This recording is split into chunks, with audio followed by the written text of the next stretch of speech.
السلام علیکم ورحمۃ اللہ۔ السلام علیکم ورحمۃ اللہ۔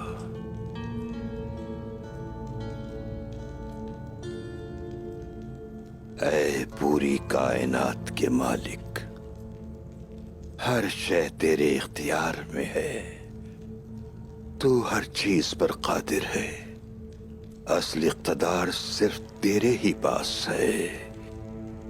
یا میرے رب، تیرے بندے بہت پریشان ہیں، نہ صرف قابض اور ظالموں نے بلکہ فتنہ اور نفاق نے فساد برپا کر رکھا ہے۔ ہم اپنے مضبوط بندھن کو بھول گئے ہیں جو ہمیں جوڑ کر رکھتا ہے، جو مومنین کا اصل بھائی چارہ ہے۔ ہم نے ایک دوسرے پر اپنا اعتماد کھو دیا ہے، ہم اپنی خواہشات اور نفس سے پوری طرح سے شکست کھا چکے ہیں۔ اے ہر شے کا علم رکھنے والے رب، ہمارے دلوں کے میل کو اسلام کے نور سے صاف کر دے، ہمیں بصیرت عطا کر، ہمیں معاف کر دے۔ کافروں، ظالموں اور شیطان کی چالوں کے خلاف ہمیں ہوشیار اور مضبوط بنا دے۔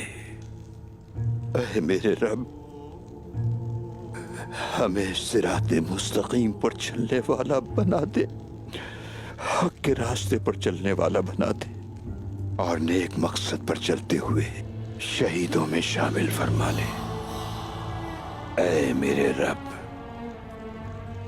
تیرے نام الفتاح کی تعظیم کے طفیل، اندھیروں کو روشن کرنے والے، ہمارے ہاتھوں ظالموں اور کافروں کو شکست دے۔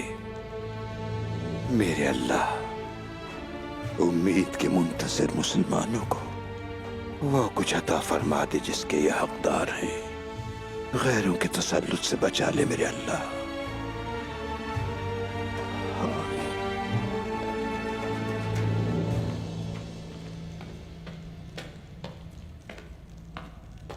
سلام محترم شیخ۔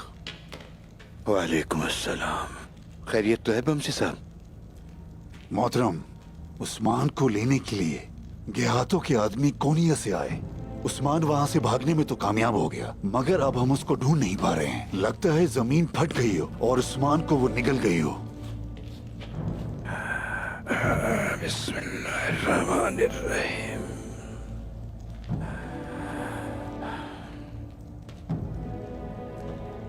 بالا خاتون بھی لاپتہ ہے، نہ جانے وہ کہاں ہے۔ وہ کسی مصیبت میں نہ پڑ گئے ہوں۔ اگر وہ پھر سے منگولوں کی ہتھے چڑھ گئے تو پھر شیخ صاحب۔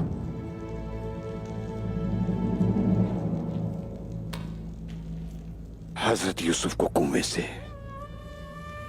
حضرت ابراہیم کو آگ سے، اور حضرت اسماعیل علیہ السلام کو چھری سے،